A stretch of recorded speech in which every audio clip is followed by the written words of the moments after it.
Good morning. Good morning, people of God. I hope everyone rested well. Happy Sabbath. Um, it's a beautiful day today. I hope you rested well. I hope you're off to a great start on this beautiful Sabbath. Um, you know what I want to tell you, people of God? I I shared something in my community section um, this morning where a guy was attacked in Arizona by a bear, and there were people trying to get that bear off of him. They were honking the horns and stuff like that, um, you know, doing different things to try to stop the attack. But it didn't. It killed this man, and he was in the process of building. I think it said the article said he was building his cabin and stuff like that.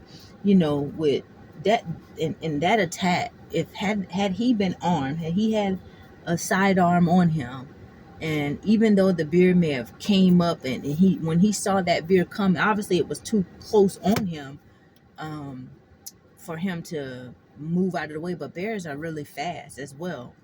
But had he had a sidearm or something, I would like to think that he would have been able, even if the bear got close to him to claw him, I would like to think that he would have been able to pull out that sidearm. And that's just me thinking, if he had one on him, right? But nevertheless, those people who were trying to stop the attack before this man brutally lost his life, had any of them been armed, it would have been nothing for them to pull out a weapon and stop that vicious attack, you know? And that's one reason why I am an advocate, and I have always been an advocate for people being armed. Even myself, last night, I pulled out my high powered BB gun, but I forgot to lock the door to one of my chickens coops that I had out. And I think it was about 12 or close to midnight. I heard I heard my chicken starting to scream out. And so when I heard them, I was like, let's go. So Daniel Monte jumped up, we all ran out. I opened the door. I didn't even I wasn't dressed properly to go out, and I didn't realize that. I just ran to the door and got the um the pellet gun, the rifle. And when I got to the back door, after I had let them, I was like, oh, I had to, put on some more clothes. But they went out, and after they went out, they went around the whole yard or whatever. And then once I was able to come back out, I came back out with a flashlight, and they came and met me back at the patio. Like, we don't see anything. I was like, no, go back over there to the chicken coop. Go in the chicken coop. Let's go. And so Monte went over there. She circled around the chicken coop. I'm looking because I know foxes. I've seen foxes come in my yard. I've seen it on the cameras where they've been coming in my yard several times. So I'm assuming there was a fox that actually got in the coop and messed with my girls. And so they didn't see anything, and we were out there so quick, I knew whatever was out there was still there. And so it was being quiet. I think Daniel Mate startled it, because Daniel is normally quiet until he finds whatever it is, and then she likes to be the alarm once I, like, if she plays off of me, so because I was like startled and I was like, oh, something's out there, she already started alarming. And I think initially I didn't know what it was, but whatever was there, it was just being quiet, because I heard my chickens got calm. So I got a light, and I was shining it in the door of my, like, not the main door to my chicken coop that I can walk in, but the door of their coop that I can open as well, where they roost at. And so I was shining the door, and I saw my rooster, he was walking around, and one of my other hens, she was to the door. So I shine it for them, because chickens become they are prey at night. They're prey at night because they can't see. That's why they always go in the house before dark. And and so I shine the light in the coop specifically and I was still looking around, but I wanted them to have light, so if something was there, at least the rooster could fight back, because he's very protective of the girls. um and so I didn't see anything in the coop, but I wasn't also looking through the window. I just kind of shined the light for them. I was mostly looking around on the ground, because I didn't know if it was a fox or whatever was there. And I know my Tay and Daniel had already circled and went around, and they kept coming back to me, looking at me like, what's wrong? We ain't see nothing. And, but I say something, I kept saying something is out here, it's out here. And then so, they went around again. I didn't see anything in the coop. And so I didn't lock the coop because I was like, whatever's in here is hiding. I know it's hiding somewhere, whether it probably was inside of the coop, the portion of the coop where they go up the ladder and sit in there. But I just couldn't see it. So I said, something is in here. It's just hiding. And I also didn't want to be in a position where I, got too close to anything where something could bite me, because I didn't know what it was out there. And so anyway, they kept circling. I was shining the light for the chickens and looking around. And I had the rifle in the other hand. I had the rifle in this hand.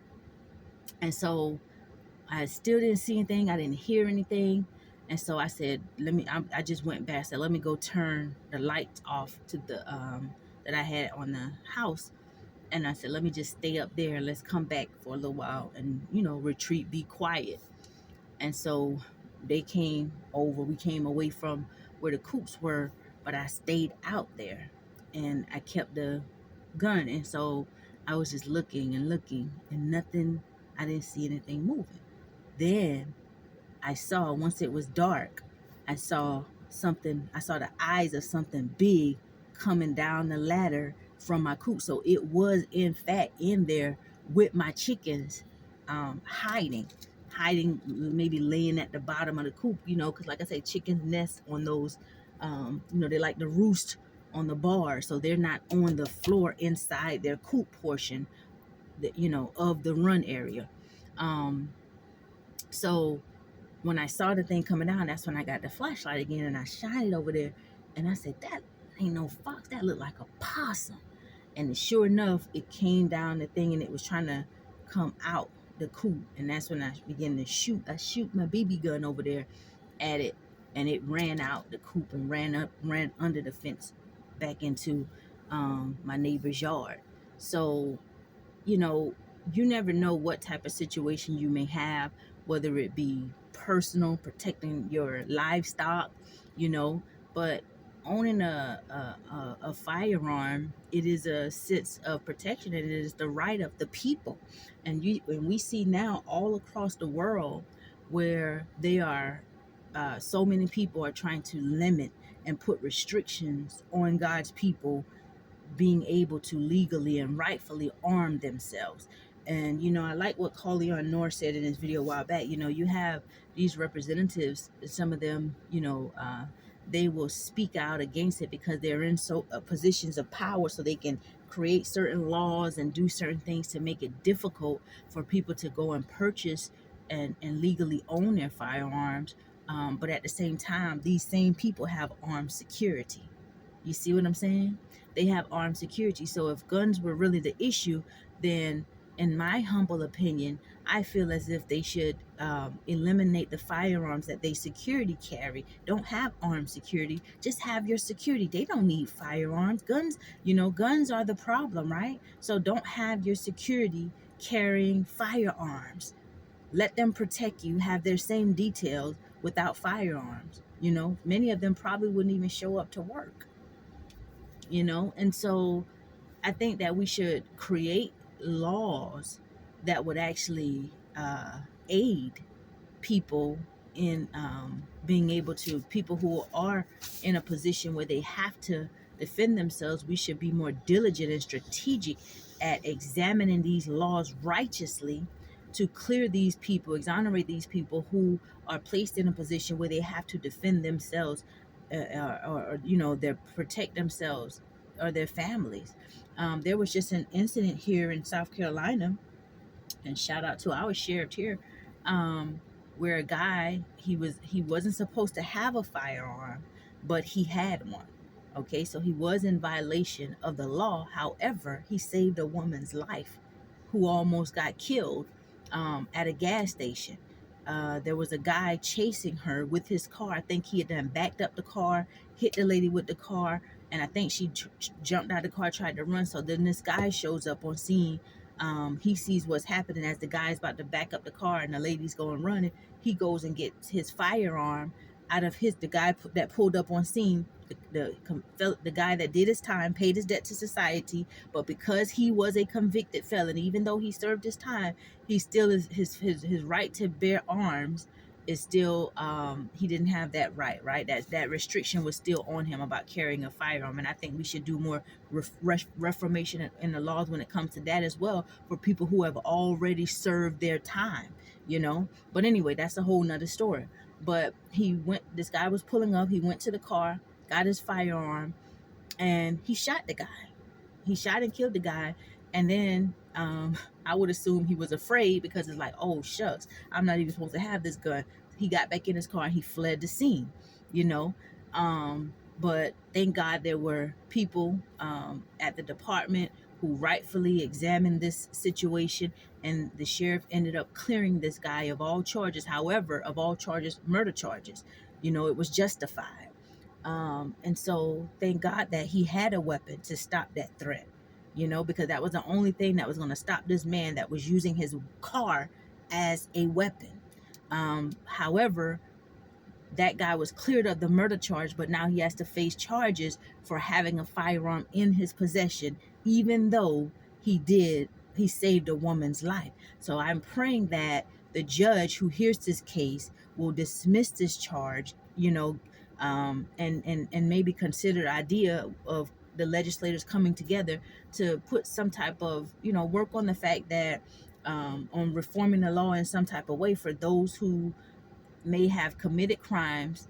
They've paid their debt to society. They're now out free, but they still have limitations on their right to bear arms. They're living in a society where they have a right to be able to protect and defend themselves. And if they're in a position where they see the life of someone else is in danger, like if I'm out and about and my life is in danger and I'm not able to properly defend or protect myself, I wish that someone was in the vicinity that could protect my life, and if that person happened to be a convicted felon that had a firearm on them and he saved my life, then I pray that the judge would have mercy on this man and look at the totality of the situation, even though the law states that a convicted felon, he couldn't have a firearm. Even though that law is there, he's already paid his debt to society. Let's work on doing something to change that law. That's just my little 2 cents. So anyway, I think that young people should not just be encouraged anymore to vote for a party because you feel like it's there are more people who look like you. There are people who look like you, are the same race as you. I think that people should place their votes based on those who make righteous judgments and decisions, and in my opinion, not infringing on someone's right to carry and bear arms. Those type of people need to be in leadership, those who protect people's Second Amendment, right? Because even Jesus said in the Bible, go and sell your cloak, go and sell your garment. You don't have a sword, go and sell your garment and buy one. You have a right to defend yourself, even if it's just regular pests coming on your property. You never know. And even in law enforcement, when officers are trained and certified to carry a firearm, and you have a threat presenting itself at you, you are trained to go one step higher than that threat in order to subdue and bring that threat under control. So why doesn't the citizen have that same right? We're all one. So anyway, that's just my little 2 cents. Y'all continue to have a blessed day. Enjoy your Sabbath. If nobody told you that they loved you today, I'm telling you, your little country bumpkin sister loves you. We are the light of the world. We can't never let our lights grow dark. We got to keep shining bright. And we know that the blood of Jesus Yeshua, our friend, our brother, our Savior, his blood is the only blood that has some power. Have a blessed day.